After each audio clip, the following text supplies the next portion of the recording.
Lenka, tuluyang nagselos kay Shaira, pinutakti ng komento mula sa mga Pinoy at masugid na tagahanga ng Queen of Bangsamoro Pop na si Shaira Moro, ang Australian singer-songwriter na si Lenka, dahil sa copyright issue sa pagitan nila. Maliban dito, agaw pansin din sa social media ang komento ng isang netizen na nang ahas magsabi kay Lenka na dapat daw nitong pasalamatan si Shaira dahil kung hindi umano dahil sa issue nila ngayon ay hindi siya magte-trending. Maingay pa rin ngayon ang kontrobersyang kinahaharap ng Mindanao-based singer na si Shaira matapos tanggalin ang hit song nitong Selos sa lahat ng online streaming platform matapos madiskubre na ginaya nito ang melody ng kanta ni Lenka na Trouble is a Friend. Ito ang dahilan kaya naglabas din ang ahensya ni Shaira ng official statement at mababasa rito ang pag-amin at paghingi nila ng paumanhin sa paggaya sa tono ng kanta ni Lenka. Nakikipag-ugnayan na rin daw sila sa kabilang kampo para maibalik ang kantang Selos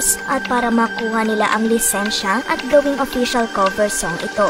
Pero matinding pambabatikos ang natatanggap ngayon ng Australian singer dahil pagtatanggol ng ilang netizen ay hindi naman umano inangkin ni Shaira ang kanta niyang Trouble is a Friend. Maliban dito, isa pang netizen ang matapang na nagkomento sa latest Instagram post ni Lenka at tila nais nitong ipahiwatig na kung hindi dahil sa parody song ni Shaira ay hindi umano makikilala at iingay ngayon ang pangalan ng original artist. Ayon sa naturang netizen, "Hi, you should be thankful to Shaira because your song is trending now. To be honest, I don't even know that you are a singer." Sa kabilang banda, naglabas na ng pahayag at mensahe ang Queen of Bangsamoro Pop sa gitna ng mainit na issue nito at matapos voluntaryong tanggalin ng kanyang management ang kanyang kanta. Sa Facebook post nito, sinabi niyang okay lang siya at makikitang naging positibo ito sa kanyang mensahe para sa mga totoong kaibigan at mga taong sumusuporta sa kanya. Mensahe niya pa sa mga taong ayaw sa kanya at gusto siyang masira, sana raw ay maging masaya na lang sa kanilang buhay.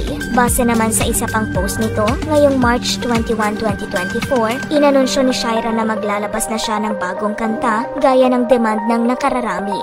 Samantala, narito ang saloobin ng ilang netizen at ayun na nga, tuluyan ng nagselo si Lenka kay Shaira. Gumawa na lang ulit ng bago, magaling naman siya kumanta at maganda boses. Nadinig naman namin na yung Selos at ang ganda. Sunod naman niya gawin ay chismosa, tapos pakialamera, tapos bungangera, tapos mapanira, tapos sulsulera, tapos mapagmatalino, tapos mapanghimasok. Gawin niyang title ng album ay Marites. Sigurado yan bebenta ng todo. Yun nga lang magagalit mga Marites bahala sila sa buhay nila Copyright ang issue, wag niyo ipilit ang bawal. Walang kinalaman ang pagiging Muslim o may naiinggit dahil sumikat ang kanta. Filipino mentality, hindi tumatanggap ng pagkakamali at laging may dahilan. Walang yumayaman sa million views sa Spotify. Barya lang mapupunta sa artist. Ano ang opinion mo tungkol sa isyong ito?